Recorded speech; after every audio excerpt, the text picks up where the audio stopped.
ओ तुझी आहे छा औकात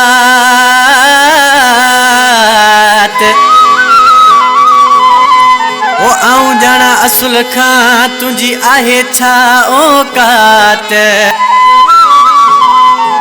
ओ तुझी नाहे बात असां जे अॻियां रुस्तम चांडियो चवे ख़ास फरमाइशा मुझे प्यारो परी भाई टंडो आदम खां दिलावर खास केली सोहेल खास केली मुख्तियार खास केली दिलशेर खास केली कराची खां ये असांजा प्यारा दोस्त आहिनि इन्हनि जी ख़ासि फरमाइश आहे ऐं वधीक फरमाइश आहे मुंहिंजो प्यारो भाई अदा मीर हसन जाखरो पहलवान जाखरो अहमद जाखरो चनेसर जाखरो वधीक फरमाइश आहे सिकंदर जाखरो अली गिराणो वडेरो सूमार जाखरो चाइनात पकवादी आशिक चए तो आऊं तोखे बचपन खां वठी सुञाणा थो तू मुझे अॻियां मस्तियूं न कर ये दाबा धमकियूं वञी ॿिए खे ॾे असां तोखे बचपन खां सुञाणूं था तुंहिंजी छा औकात आहे आशिक छा थो चए जुम्मो जुम्मो 8 ॾींहं अॼु ॻाल्हाई पियो की जुम्मो जुम्मो 8 ॾींहं अॼु ॻाल्हाई पियो की वेठे औकात बोलाए तोखे वक़्तु यादि नाहे तोखे वक़्तु यादि नाहे जुम्मो जुम्मो 8 ॾींहं अॼु ॻाल्हाई पियो की जुम्मो जुम्मो 8 ॾींहं अॼु ॻाल्हाई पियो की वेठे औकात बोलाए तोखे वक़्तु यादि नाहे तोखे वक़्तु यादि नाहे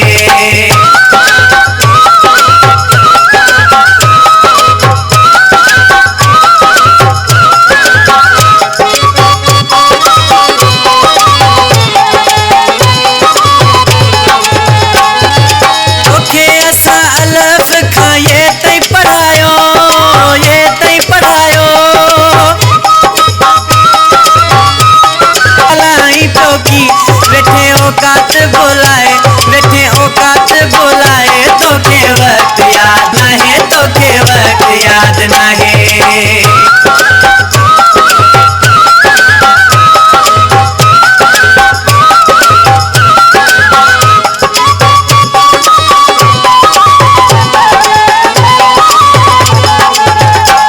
ओ पाण खे तो हाणे फने खान सदाई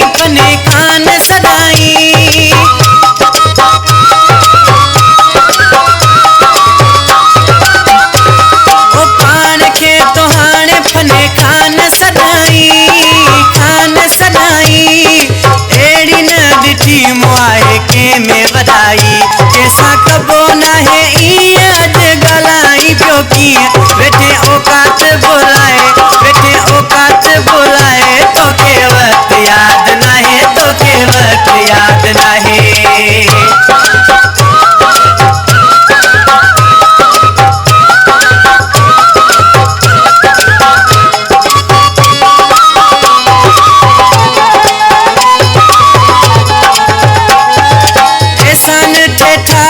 सब विसरी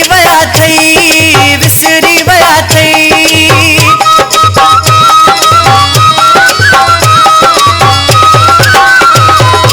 एहसान ठेठाई जा सब विसरी वया थई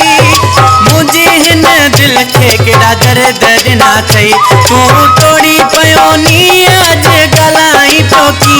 वेठे औकात बोलाए तोखे